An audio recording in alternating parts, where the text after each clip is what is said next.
Okay, hi everybody. We're going to try again. This is Grandma Diane, and this is Grandma Diane's story time. And it is 1 o'clock now instead of 11. And we'll see if perhaps the internet will work better this time. So here we go. Again, this story is Old Turtle and the Broken Truth, and it's written by Douglas Wood, and the watercolors are by John J. Muth. Old Turtle and the Broken Truth. And once again, this is published by Scholastic. And here we have beautiful watercolor of fall leaves, which is just around the corner for us, isn't it? Old Turtle and the Broken Truth. To all who seek truths and who listen to the breezes and turtles. Douglas Wood. Once, in a beautiful faraway land that was somehow not so very far away, a land where every stone was a teacher, every breeze a language, where every lake was a mirror and every tree a ladder to the stars. And remember, these are all watercolors. How beautiful. Into this land, into this far and lovely land, there fell a truth. It streaked down from the stars, trailing a tail as long as the sky. But as it fell, it broke. See where it broke? Right up there.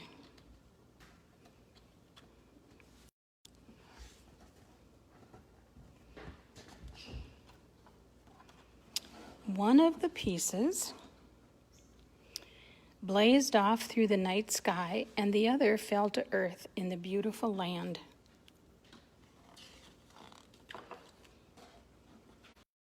Morning, Crow found the fallen piece. It seemed to be sort of stone, shiny and pleasing to the eye. He picked it up.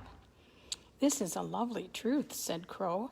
"I will keep it," and he carried it away. But after he had held it for a while and examined it closely, Crow said, "The truth does not feel quite right. A part of it is missing. I will look for a whole one." He flew off to the ground. So here we have Crow flying away, and there it is, the piece of the truth on the ground. Other creatures who like shiny things seem to notice the truth as well. Fox, Coyote, Raccoon each picked it up and carried it a while, but they too found that it had rough edges and was difficult to carry, and its sparkle soon lost its appeal. "We do not need this broken truth," they said. "We will find a whole one." Butterfly and Bear also discovered the truth, drawn by its sweetness, but each found that it left a bitter taste after all.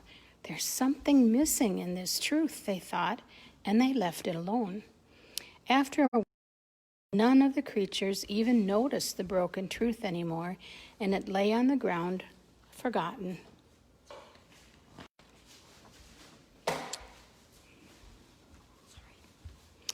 Then a human being found it. He was walking slowly, listening to breezes, gazing at beauties above and below and all around him, when he found the broken truth. On it was writing, and the writing said, "You are loved." The man held it carefully, thinking it was the loveliest thing he had ever seen. He tucked the broken truth into a safe place and kept it. Sometimes he would take it out and admire it, and the truth sparkled just for him and whispered its message to him alone, and the man thought he had never felt so proud and so happy.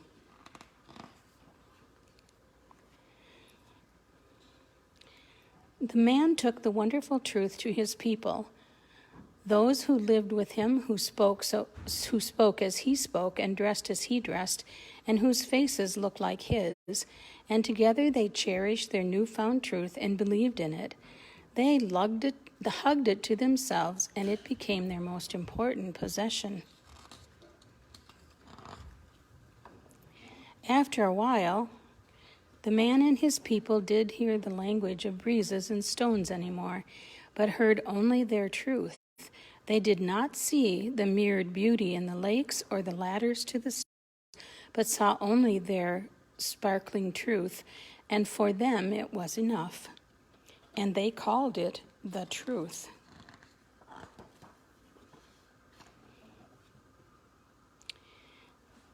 The truth made the people feel good and proud and strong, but soon they also began to feel fear and even anger towards those who were not like themselves, did not share their truth. The other beings and the other people of the lovely land seemed less and less important, and the language of the breezes was not ever heard anymore. Time passed. Other people said, "We must have this great truth, for with it comes happiness and power." Many battles were fought, and the broken was won and lost over and over again. But such was its power and beauty that no one ever doubted it. And when they were without it, they felt a great emptiness where their truth had been. The stones and trees suffered, the breezes and warm waters suffered, and the animals and the earth, and most of all, the people suffered.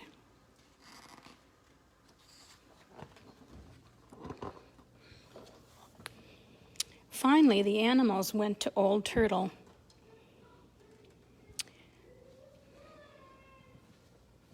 Ancient and wise as the mountains and seas themselves, Crow and Fox went, Coyote went, Raccoon, Butterfly, Bear, and many others. All went to see Old Turtle. "This truth the people quarrel over," they said. "We have all held it ourselves. It is broken and does not work. Please tell the people." "I am sorry," answered Old Turtle, "but the people will not listen. They are not yet ready." And the suffering continued.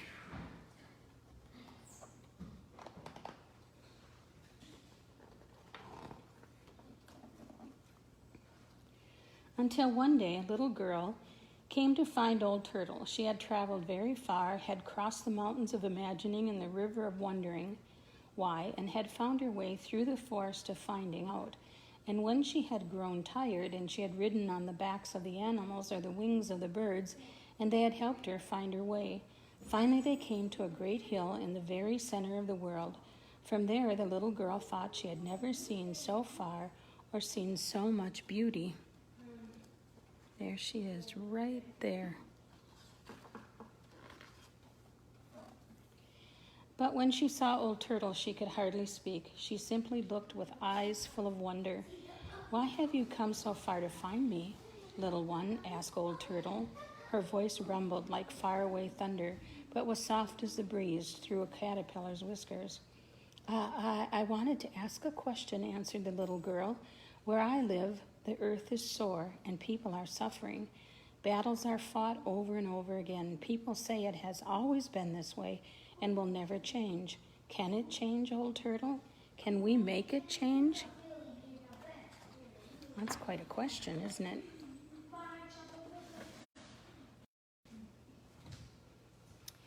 Old Turtle spoke.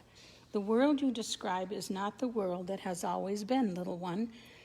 Then Old Turtle told of how the people had found the broken truth and the suffering it caused.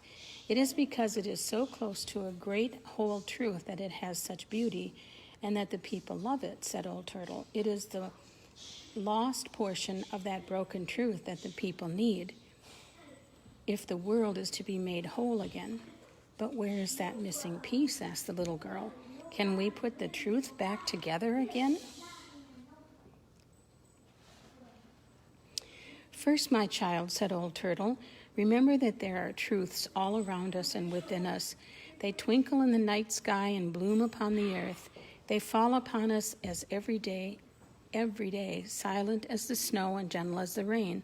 The people, clutching their one truth, forget that it is part of all the small and lovely truths of life. They no longer see these truths. They no longer hear them. But perhaps, little one, you can..." I'll try," said the little girl. And she thought once more of her long journey. She looked upon the beauty that surrounded her, from the far hills to the flowers beneath her feet. She saw the movement of clouds and the soaring of the birds and the dancing of light upon the green and living earth. She heard the whispering of a breeze. And gradually a feeling came over her, as though all the world were made of truths, as if the world had been made just for her and she had been made for it. And she felt a secret smile somewhere deep inside and thought that perhaps she understood. She looked once again at the old turtle, her eyes more filled with wonder than before.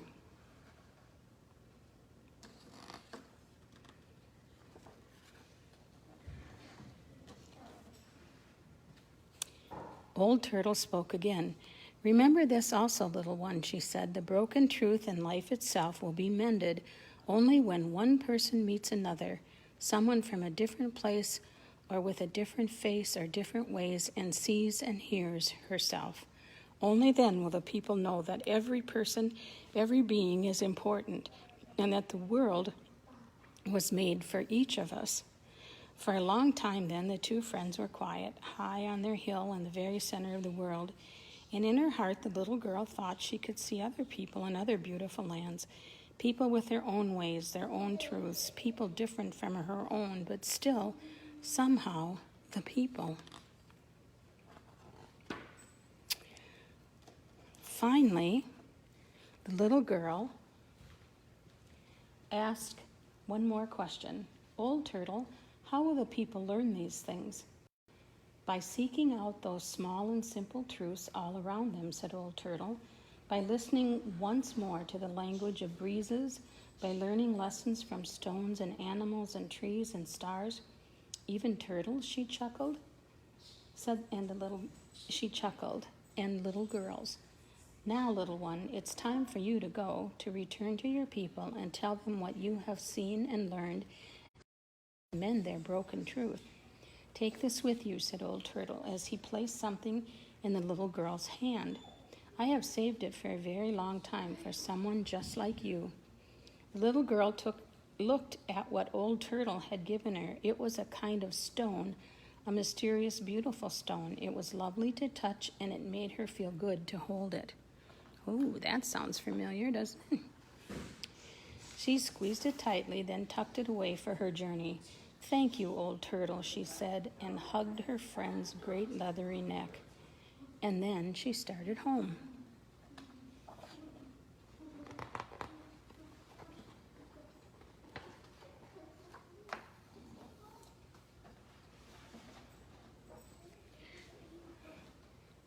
Once more she traveled through the forest of finding out, crossed the river of wondering why, and the mountains of imagining. Crow led the way, and again, when the little girl grew tired, all her animal friends helped. She sometimes touched the stone Old Turtle had given her to renew her strength, and it took a long time, yet almost no time at all, and she was home.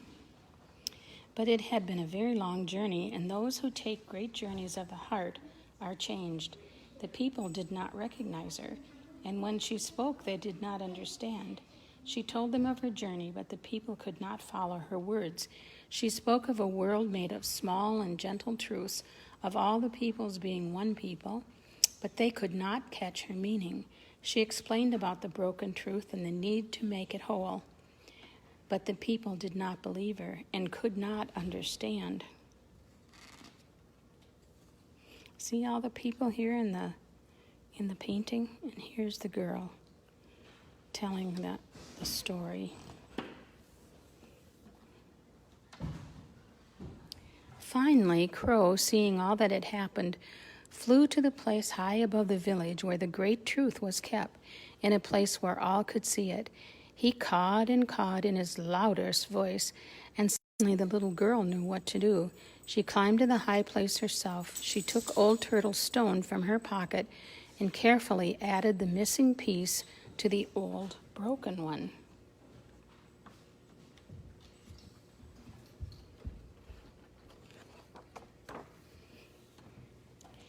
The fit was perfect.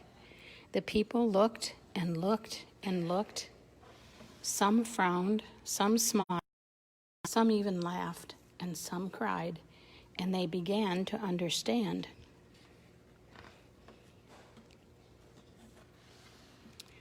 Time passed, and upon the beautiful land, the trees climbed like ladders to the stars, the waters shone like mirrors, and the people saw their beauty. A breeze stirred, and they heard its music.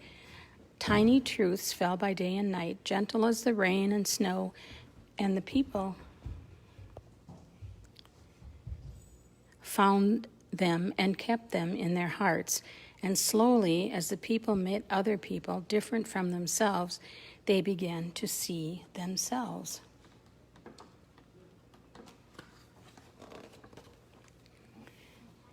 And far away on a hill in the very center of the world, who's that? Yep, Old Turtle.